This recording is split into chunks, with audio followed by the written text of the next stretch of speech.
Salut gang, c'est Eric, le créateur de ce groupe. Désolé pour les vidéos si on tardait à venir, mais là les vidéos vont commencer à sortir. Il y a eu pas tellement de l'engouement les derniers jours qu'on était tellement occupés à tout checker puis tout placer ça pour être plus professionnel possible pour vous autres gang.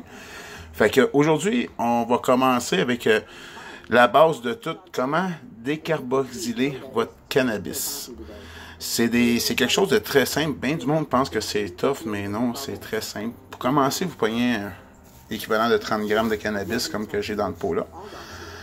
Puis, vous égrenez ça avec vos mains de façon assez gras pour que ça devienne à peu près comme ça.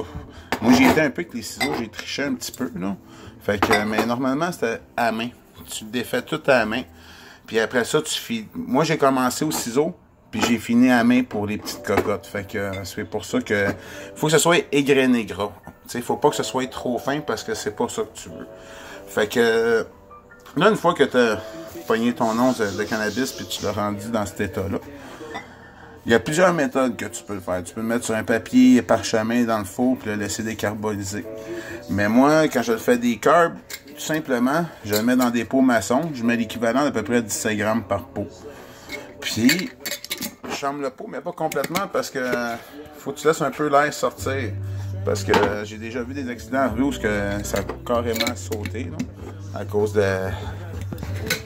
Ça avait gonflé puis ça a tout simplement sauté. Fait que tu laisses de l'air passer. Excusez-moi d'avoir brassé ça. Tu les laisses lousses. Tu pars ton four, c'est évidemment bien avant. À peu près, il y en a qui disent entre 230 puis 250. Moi, je préfère 230, 30-40 minutes. Comme ça, tu es sûr de ta shot. Puis, garde, c'est pas trop chaud. Fait que là, on est rendu à l'étape où c'est qu'on doit la mettre dans le four. Fait que là, on part de cet épaule-là. On s'en va dans le four. Il est à 230.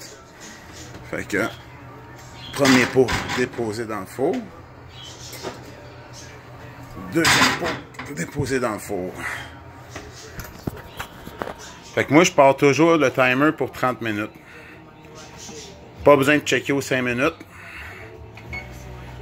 Vous le laissez aller pour 30 minutes. 30 minutes plus tard, vous allez voir, vous le brassez. S'il y a besoin d'un 10 minutes de plus, à ce moment-là, vous le rajoutez. Sinon, si vous êtes satisfait, s'il y a un bon burn-out comme celle-là ici, celle-là a été décarbonisée, décarb il n'y a pas longtemps. Il était refroidi. S'il est rendu de cette couleur à comparer de la couleur que l'autre avait, ça, c'est une belle couleur, fait qu'il est prêt. Fait que, au total, j'aurais à peu près 34 grammes de cannabis decarb. Fait que ça, c'est ça pour faire le decarb de ton cannabis. Fait que ça va finir dans soit du beurre, de l'huile, ça peut finir avec des fines herbes pour enrober votre roast beef. Vous pouvez tellement faire de choses avec ça à partir de là que, regarde, on va produire d'autres vidéos. Là, la prochaine vidéo, ça va être sur comment faire de l'huile d'olive au THC. Fait que avec justement ce cannabis-là. Fait que la vidéo va suivre dans pas long. Fait que je vous remercie de nous suivre, je vous remercie de nous supporter. Puis j'invite d'autres mondes, si vous avez des recettes là, au cannabis, là, go, on est là pour ça, c'est pour partager, avoir du fun. Puis, gars, j'ai l'impression qu'on va devenir un merveilleux groupe. Puis, plusieurs concours à venir, là, il n'y aura pas de niaisage, là. Fait que, au plaisir de discuter avec vous autres, puis avoir bien du fun dans la prochaine année à venir dans l'art de cuire du cannabis. Je vous souhaite toute une bonne journée. La vidéo va suivre pour l'huile d'olive au THC. Bonne journée, gang.